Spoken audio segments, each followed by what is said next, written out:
En el barrio obrero no solo se camina, aquí se baila, se sueña, se respira salsa en cada esquina. Por eso su transformación va más allá de nuevas vías, mejor iluminación y espacios seguros. Aquí también florece la cultura, con murales y monumentos que le rinden homenaje a las leyendas que hicieron de Cali la capital mundial de la salsa. Que se oiga Cali por el mundo.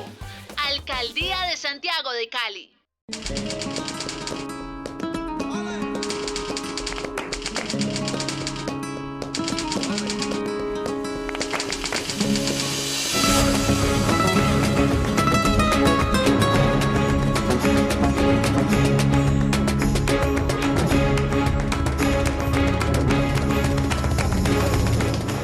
Hola, muy buenas. Bienvenidos al Canal 2 y como lo que se promete se tiene que cumplir, el doctor Héctor Alonso Moreno aceptó una nueva invitación y vamos a hablar de lo que está candente en este momento. Colombia está ante un interrogante en donde la división es profunda y hay que mirar por qué estamos tan polarizados, tan divididos. Creo que quien nos puede aclarar muchísimas cosas es el invitado de hoy, el doctor Héctor Alonso Moreno. Y vamos con lo que tenemos que ir, a lo que íbamos, como dicen los amigos. ¿Cómo está el ambiente político actualmente, doctor Moreno? Bueno, en Colombia hoy en día se están expresando dos grandes corrientes políticas. Yo no diría que partidos, sino grandes corrientes políticas. Una es el conservadurismo, es decir, aquella corriente política que se siente más cómoda con el pasado político del país, con la clase tradicional política del país, con lo que llamamos en ciencia política los que se sienten un poco más cómodos con el establecimiento político. Y de otro lado están unas fuerzas progresistas nacidas de la Constitución del 91 que vienen en un proceso de acumulación de fuerzas y han constituido el otro polo de la política en Colombia. Esto podría usted interpretarlo como antes de 1958, dos grandes corrientes, eso sí, de partidos políticos doctrinarios, el liberal y el Partido Conservador y el Partido Liberal. Esa discusión política entre esos dos grandes partidos nunca pudo ser superada de manera civilizada, electoral. Esa competencia terminó en unos niveles de agresión que desembocó en lo que se llamó la violencia política en Colombia. ¿Y el Frente Nacional entonces en qué paró? Y el Frente Nacional fue precisamente el acuerdo político entre esas dos colectividades para superar ese conflicto armado. ¿Eso es un acuerdo o una manguala? Es un pacto de élites para superar... Pacto de no agresión. Sí, para superar el pacto del Frente Nacional tiene tres propósitos. Me parece que uno, el repartirse en el gobierno 4 años uno y 4 años otro. 2 veces. Durante 16 años. Sí. Lo segundo del pacto del Frente Nacional era patrimonializar el Estado, es decir, yo te doy, Demetrio, la Contraloría, tú me das la Procuraduría, yo te doy esta gobernación, tú me das esto. Es decir, los cargos públicos los patrimonializamos y se los escrituramos a los partidos. En términos más gráficos nos hacemos pasito, esto para usted, esto para... Exactamente. Y lo tercero, y lo más importante del Frente Nacional, es que usted se compromete a no seguir haciendo política armada, entonces desmonta la chulavita, que era la estructura armada de los conservadores. Y los liberales nos comprometemos a entregar las guerrillas liberales a Guadalupe Salcedo, al David El Jure, entregamos esas estructuras dirigidas... ¿Entregarlas a quién? A la amnistía del general Rojas Pinilla. Y guerrillas, a propósito, que dirigía el honorable expresidente Alberto Lleras, ¿cierto?, en sus épocas. Era el jefe de las guerrillas liberales. Entonces un poco es bueno que la gente entienda eso, porque la gente cree que el tema del conflicto de partidos empezó con Petro o empezó la guerrilla con el presidente Santos. Eso es una mentira, una falacia total histórica. Entonces, ¿cuándo nace la guerrilla? La guerrilla nace en el año 64. ¿Con Marulanda? Con Marulanda Vélez, porque ellos son un rezago de las guerrillas liberales. Es decir, las guerrillas en Colombia no nacen porque las mandaron de la Unión Soviética o porque las mandaron de Cuba. No, las guerrillas nuestras actuales y las que se desmovilizaron afortunadamente en el 2016 son hijas de las guerrillas liberales. Lo que pasa es que son guerrillas que se adoctrinaron en las tesis comunistas y marxistas, pero tienen la misma dinámica adversarial, confrontacional, subversiva, con que el campesinado colombiano ha sido, digamos, su forma de dirimir los conflictos políticos por orientaciones de sus jefes políticos. Déjeme, doctor Moreno, entender. Usted está señalando a los liberales como los causantes de la guerrilla. Pero tengo entendido... No, yo culpo no a los liberales como causantes de la guerrilla, ni a los conservadores como causantes de su guerrilla chulavita. Estoy diciendo que hay unas élites políticas que en el pasado dirimieron sus conflictos políticos de manera sediciosa, facciosa y armada, que así resolvieron el conflicto. Entonces yo espero que esta nueva línea del conservadurismo y esta nueva línea del progresismo no disputen el poder de manera armada, sino como lo están haciendo actualmente, que lo disputen en una política adversarial, controversial, que por más dura que sea verbal, jamás podría llegar a lo que fue la historia de Colombia en ese pasado remoto del Frente Nacional y de antes del Frente Nacional. Bueno, pero esas son buenas intenciones. Lo que usted está diciendo es que antes era un grupo que se enfrentaba a otro militarmente. Eso lo entendemos. Pero ¿qué hay que hacer como para no repetir, no caer en lo mismo? Yo creo que hay que seguir trabajando en el proyecto de la paz. La paz no puede ser un patrimonio ni liberal, ni conservador, Eso ni progresista, claro, ni conservadorista. La paz es un propósito nacional, de país. Hay que seguir trabajando. Por eso a mí me preocupa tanto cuando hay candidatos presidenciales que dicen que al llegar a la presidencia van a atacar los problemas sociales, las manifestaciones, los problemas de inequidad, y que llevan a muchos campesinos al cultivo de la coca, que todo eso lo van a tratar de trabajar desde el bombardeo, desde la agresión. Y me preocupa eso, porque en Colombia, aparte de tanta coca que hay, de tanta economía que hay ilegal, aparte de 22 millones de pobres, aparte de toda esa experiencia de tragedias y de faltas de oportunidades que tienen los jóvenes, aparte de todo eso, en Colombia hay una experiencia acumulada de rebeldía y de insurrección que viene desde las épocas, incluso desde la propia conquista, y que, para no ir muy lejos, viene de las experiencias que vivieron en el Frente Nacional, antes del Frente Nacional, las guerrillas liberales del Llano y los chulavetes. Aquí hay mucha experiencia acumulada en la lucha guerrillera, llámese de liberales, de conservadores, o llámense de FARC, que ya no existen porque lo que hay son bandas. Esas disidencias no son tanto disidencias, son bandas criminales dedicadas al narcotráfico, es lo que hay. Y lo único que puede quedar, y eso que tienen que demostrar gran vocación política para poderlos entender, serían los del ELN, que hasta el momento no han demostrado que se diferencien de las bandas criminales que dejó el coletazo del acuerdo con las FARC. Mire, ¿usted se acuerda, Demetrio, de las famosas figuras de los bandoleros? Sí. Sangre Negra, Desquite. Esos bandoleros, las barbaridades que cometieron. Esos bandoleros que cometieron grandes barbaridades son la escoria, lo que quedó de los procesos de paz de la guerrilla liberal y de la chulavita. Ese, digamos, el sobrante que quedó de ese proceso de paz. Pues bien, lo que llaman hoy disidencias es también eso. Es el sector rufián y bandidesco que quedó de ese proceso de paz. Son los sobrantes de los procesos sociales, pero como tal no hay que tratarlos así, hay que mirar la manera también de someterlos desde el punto de vista de un acuerdo de dejación de las armas y de un acuerdo ante todo, no tanto de paz, sino de sometimiento a la justicia.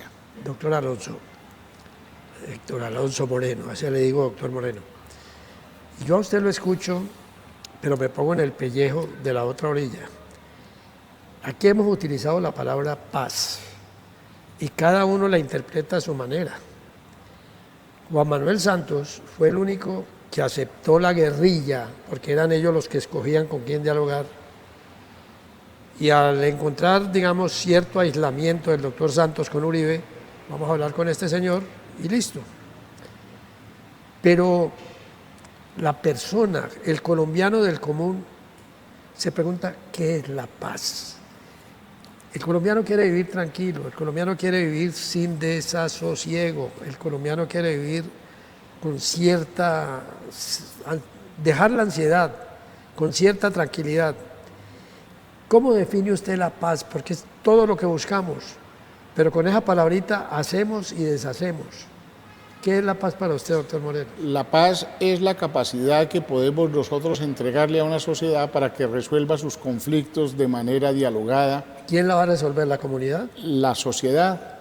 No hay sociedad humana que no pueda resolver sus propios conflictos. ¿No son los gobernantes los que deben ofrecerla? No, los gobernantes tienen la función obviamente de estimular procesos, pero nosotros tenemos que empoderar la paz en las comunidades. La paz empieza por las relaciones que yo tengo con mi vecino, por la forma como yo tengo la mirada sobre un conflicto en el barrio, por la manera como me acerco a resolver un problema. Bueno, pero si lo hago de manera violenta, agresiva, pues estoy en un camino intolerante que no me acerca a la paz. Bueno, pero ese es un compromiso para vivir en sociedad.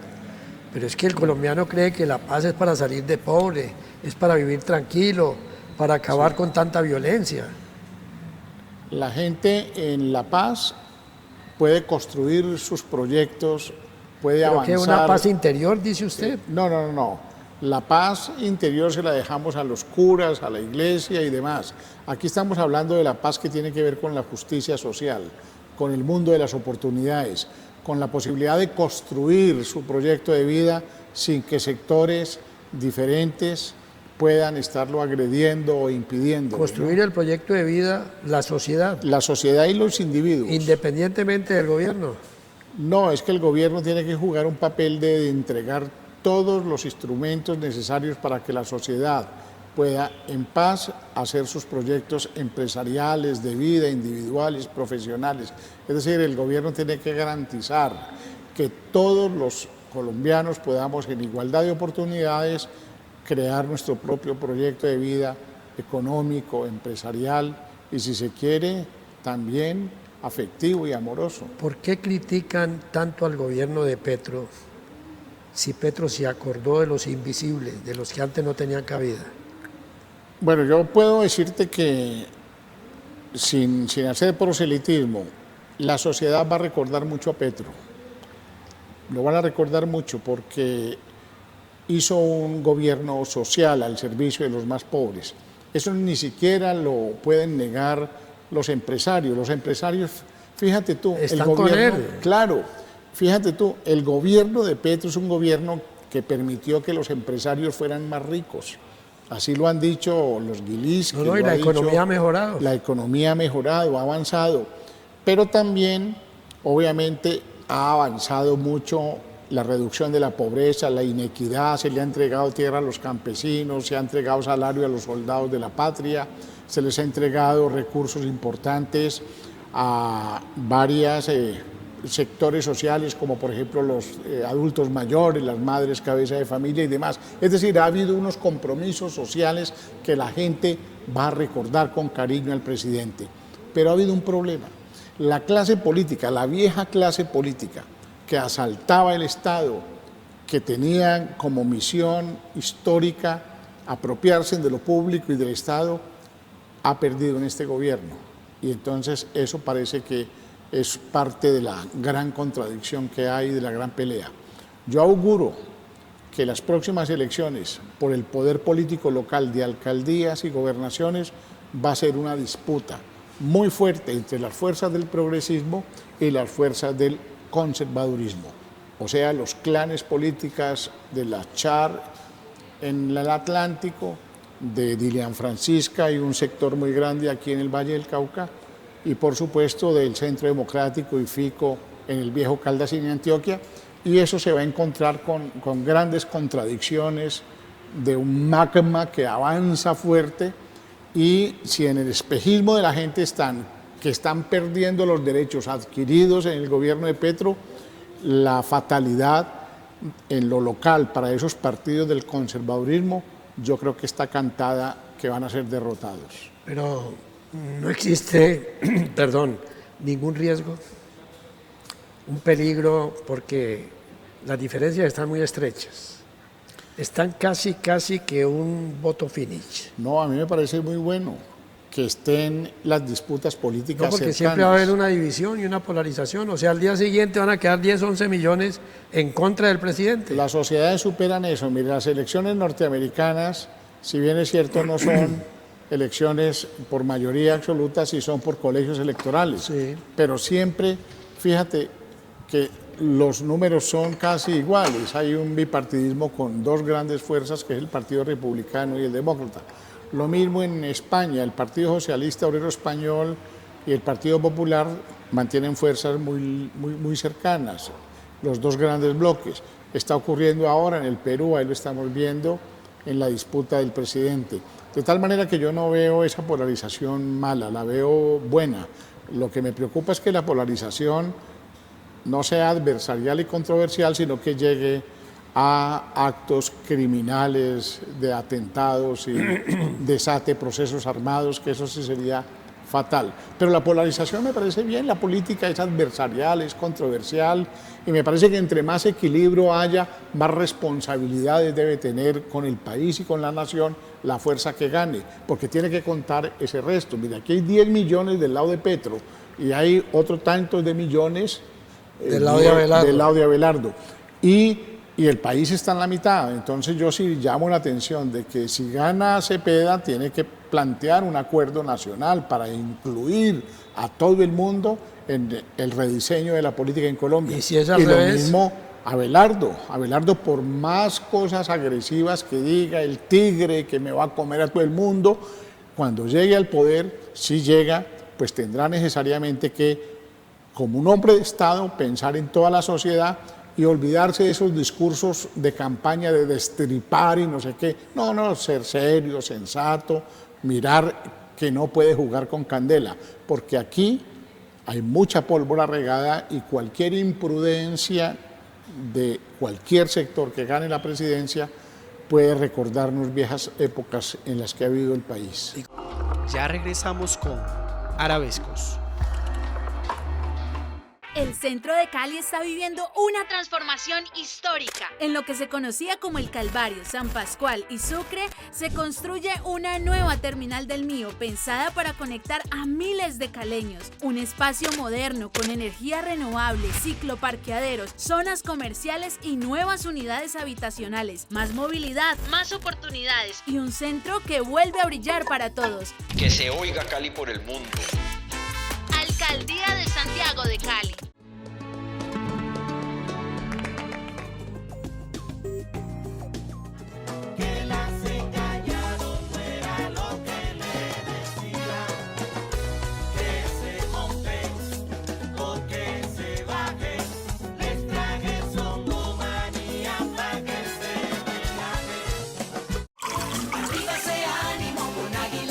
Tomémonos un tinto, seamos amigos. Café Águila Roja, calidad certificada. El oriente de Cali está escribiendo una nueva historia, donde los barrios estarán mejor conectados y donde el espacio público volverá a ser para la gente. Con la intervención de la avenida Ciudad de Cali llegan nuevos andenes, intersecciones más seguras, plataformas sobre el pondaje y más arborización para transformar el entorno de miles de familias. Además de eso, comenzará la construcción del Boulevard Figueroa. Que se mire Cali con ojos distintos. Alcaldía de Santiago de Cali. Estamos con Arabescos. ¿Cómo se puede atenuar el riesgo de esas imprudencias? Pues hombre, yo llamo a que los parlamentarios, después de pasadas estas elecciones, sobre todo a los empresarios, que tienen una gran responsabilidad, en la discusión política, los adversarios pues pueden tener puntos de vista, pero mantienen un equilibrio y a la economía le va bien. Pero los empresarios, yo les digo, si esto se prende en otras dinámicas, los que van a perder son ustedes. De tal manera que los empresarios tienen una gran responsabilidad. Hacer un llamamiento al nuevo presidente, quien sea, Cepeda o Abelardo, y decirle, venga joven, bájele volumen a la cosa, aquí hay otras realidades sociales. ¿Quién que lo usted debe no decir? interpreta. Los empresarios. Yo llamo a los empresarios a que tengan un acto de responsabilidad con el país. Y por supuesto a todas las organizaciones sociales. A la clase política hay que sentarla, Ponerla en su sitio. ponerla en su sitio y decirles, tanto va el cántaro, tanto va el agua al cántaro hasta que se rompe. Así que hágame el favor y bajémosle el volumen a esto, hagamos un gran acuerdo de transición política, no un pacto como el que hicieron en el Frente Nacional. Ahora tenemos que hacer un pacto de transición política en la cual reconozcamos que hay otro país que representa un bloque grande electoral en el conservadurismo o en el progresismo, y hay otro país también que está esperando que le resuelvan los grandes problemas nacionales como la salud, problemas que están en el corazón del conflicto, como el tema de las transiciones energéticas y demás. Y esto tiene que ser sobre la base de una gran conversación nacional. Y creo que los empresarios pueden jugar un papel muy importante y las organizaciones sociales para llamar la atención a la clase política de que es necesario un gran diálogo nacional que supere este nivel de confrontación. Doctor Héctor Alonso Moreno, lo escucho con detenimiento, pero detrás de todo eso, cargado de buenas intenciones, hay odios, hay resentimientos, Sí, claro. se están arrastrando heridas que aún están abiertas.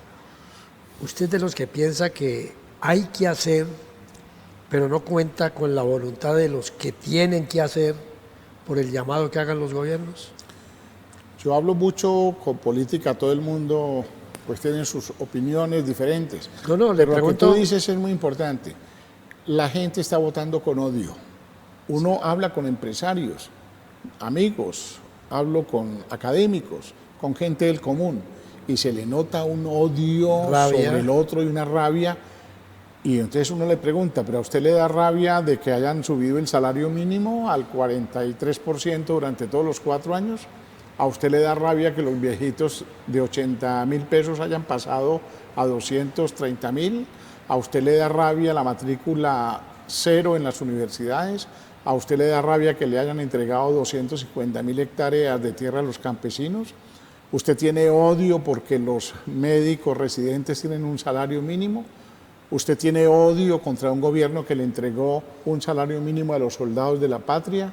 ¿Usted tiene odio por todos esos beneficios sociales que permiten el recoger las horas extras, los dominicales, los festivos, por la materia pensional que se hizo, por la reforma laboral? ¿Usted tiene odio por todo eso? Y me dicen, no, a mí me parece muy bueno.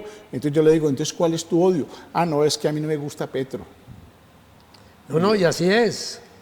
Y así se ha venido cocinando la política nuestra. Y lo mismo le pregunto a un petrista y me dice, es que no, a mí no me gusta Abelardo y la derecha. ¿Pero por qué? No, pues me gusta porque es un hijo de tantas. Entonces, es necesario como que la política la reinventemos. Pero usted la tiene clara. Esas diferencias son las que hay que limar. Claro, obviamente. Pero ¿cuál es el mecanismo para limarlas? Yo creo que el país está en mora de hacer una gran Diálogo. campaña nacional de educación política. Este es un país supremamente analfabeto en cultura política. Y Cierto. tenemos que trabajar en los colegios, en las universidades, para entender que la política es una de las actividades más nobles que tiene las sociedades o que ha inventado las sociedades para resolver La sus sociedad va a problemas. preguntar cuánto dura ese aprendizaje. Hay que ¿Será que ya empezarlo. estamos a punto de reventar o qué hace falta para que sigamos en esta tragedia? No, hay que empezar a decir que la política es una actividad noble, una actividad muy importante para las sociedades, y eso implica descargarle muchos privilegios que tiene la clase política. Te cuento una cosa, hace poco estuve en Europa Oriental y vi en Praga cómo los parlamentarios salían del Congreso en bicicleta a su casa. Y me dicen que también ocurre lo mismo en Suecia, en Estocolmo, que uno ve caminando por la calle a cualquier senador. Cuando uno en Colombia ve una caravana de carros, de escoltas y de motos, va un senador de la República, es decir, va la representación jerárquica y dominante de una clase privilegiada que no trabaja por el pueblo. Entonces son dos maneras muy diferentes de ver la política. En Europa, en muchos países, el partido le paga al parlamentario para que haga su labor, le paga un salario modesto. Aquí no, aquí 51 millones. son 51 millones, pero afortunadamente les bajaron 17 millones de pesos, que también le choca a la gente. ¿Usted por qué le da odio de Petro si le bajó 17 millones de pesos a cada parlamentario? ¿A usted le parece que eso es para odiar a una persona? No, pero a eso hay que sumarle 50 personas más que... Uno no sabe por qué es que odian aquí. Entonces, o uno sí sabe, uno odia porque el otro es diferente y la única manera de yo mirarlo es con odio y no con la posibilidad de entenderlo y descifrarlo. Entonces, eso es lo que tenemos que hacer. Yo le puedo ayudar en algo. Yo tengo una tragedia muy grande. La inmensa mayoría de mis amigos son de derecha y yo soy de centro izquierda, pero yo tomo whisky con ellos, cervecita y converso y no pasa absolutamente nada. ¿Toma aguapanela con ellos? Aguapanelita tomo mucho con ellos, sobre todo con los que son de centro izquierda. Mire, doctor Héctor tomamos Alonso, aguapanela todos. Mire, lastimosamente nos enseñaron a entender que la oposición era decir no siempre a lo que hiciera el de la otra orilla. No. Aunque lo esté haciendo bien. Sí. Ese es el gran error en Colombia. Si tú propones una cosa Positiva. buena, positiva, y yo soy su contrario, yo se la veto. Por una sencilla razón, porque usted es mi adversario. Así no podemos construir esta sociedad. Es lo que le estoy diciendo. Acostumbraron a la gente a decirle no como oposición, aunque alguien lo esté haciendo bien. El alcalde de Eso Cali, no está bien. El alcalde de Cali, el concejal Roberto Ortiz, le propuso que le incorporara unas propuestas de puentes y de su programa de gobierno, y el alcalde le dijo no, sencillamente porque era Roberto Ortiz. Y ahora, en este plan de gobierno modificado que está haciendo, dijo que iba a hacer 3 puentes. Entonces uno dice, hombre, nos hubiéramos evitado 3 años de rencores y le podía haber dicho desde un principio, hombre, claro, venga, colaboremos. Entonces hay que empezar por el principio. Señores, hacer oposición no es siempre negar o decir que fulano, mengano, sutano, perencejo no sirven simplemente porque están haciendo lo contrario al pensamiento del rival. Si las cosas están bien, ¿por qué no somos capaces de reconocer lo bueno? Porque hay una construcción social de relaciones desde la propia familia. ¿Para jorobar y destruir? No, porque un hijo pide el permiso para salir de la casa a la mamá y la mamá dice, ay no, dígale a su papá. Entonces empezamos a construir unas disfuncionalidades que no permiten que la autoridad o el reconocimiento de la autoridad esté concentrado. Entonces eso es lo que pasa también en este tipo de conflictos. Yo le voy a contar algo. Oposición. No voy a revelar el nombre, pero después de que el señor Petro fue electo presidente, al día siguiente, fíjese usted, me llamó un amigo muy encopetado, también egresado de la Universidad del Valle, me dijo, Demetrio, usted va a pertenecer al grupo nuestro, que es de oposición reflexiva. Hasta hoy no he entendido lo que significa oposición reflexiva. ¿Cómo vamos a hacer oposición a alguien que ni siquiera ha comenzado a trabajar? Sí, claro, la oposición debe ser constructiva. ¿Y qué es una oposición constructiva? Llamar la atención sobre decisiones que está tomando el gobierno que no van a contribuir al desarrollo social, económico o al crecimiento del país. Eso es una oposición constructiva, decirle, mire, si usted toma esa decisión va a perjudicar el desarrollo y tal. Eso es lo que hay que hacer. Lo otro es esa oposición visceral, sencillamente porque el otro es el otro. Lo vimos en el Congreso. Yo me aterré cuando no pasó la reforma a la salud en el Congreso, como algunos sectores políticos de Colombia del conservadurismo gritaban emocionados de que hundimos la reforma y que la tumbamos. Yo decía, pero Dios mío, ¿cómo por Dios, en vez de sentarse a concertar, hombre, qué te parece, tal cosa, la idea política era derrotar una reforma tan importante como la salud? Esas son las cosas que que tenemos como sociedad que superar, esa forma de hacer política. ¿Y eso lo entiende el elector? No. Nosotros venimos de una sociedad bastante fascinerosa, vuelvo y le digo, bastante conflictiva, porque somos herederos de una cultura política del Partido Liberal y Conservador que no es fácil quitar del ADN colombiano, pero es necesario trabajar duro en continuar este proceso de crear una nueva cultura política. Terminamos escuchándolo a usted. ¿Qué nos dice cara a las próximas elecciones? ¿Qué le nace decirnos? ¿A cuáles próximas? Las que vienen en 8 días. Bueno, que la gente estudie los programas. ¿Usted cree que la gente estudia los programas? No, precisamente. Es una campaña electoral que se hizo a punto de manipulación mediática, generando emociones.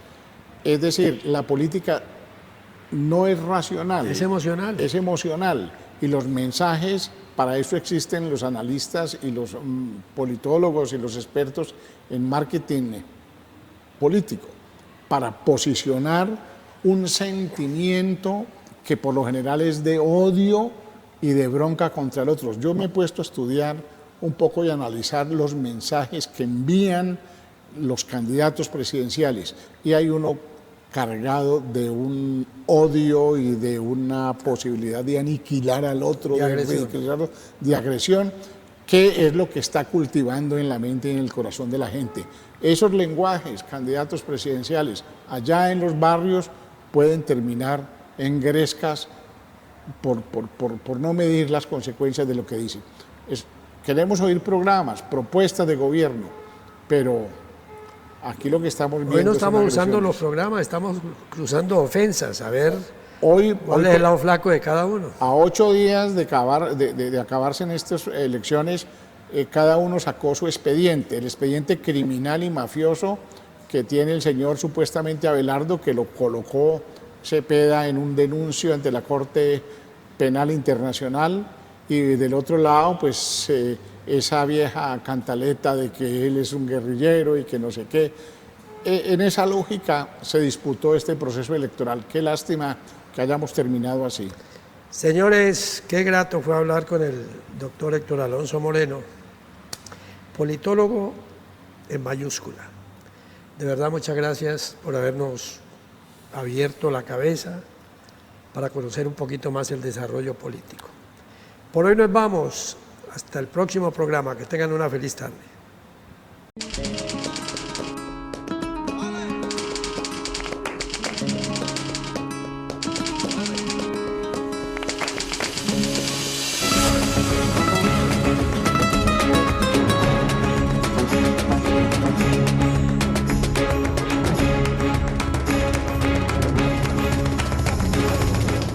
Hay lugares que guardan la memoria de una ciudad y la Avenida Sexta es uno de ellos. Aquí se vivieron noches inolvidables, encuentros, música y la esencia de una Cali que siempre ha brillado con luz propia. Hoy, este espacio vuelve a transformarse con el nuevo bulevar de la Avenida Sexta, un espacio pensado para caminar, compartir y hasta bailar, porque hay historias que merecen renacer. Que se vea Cali volverse el cielo.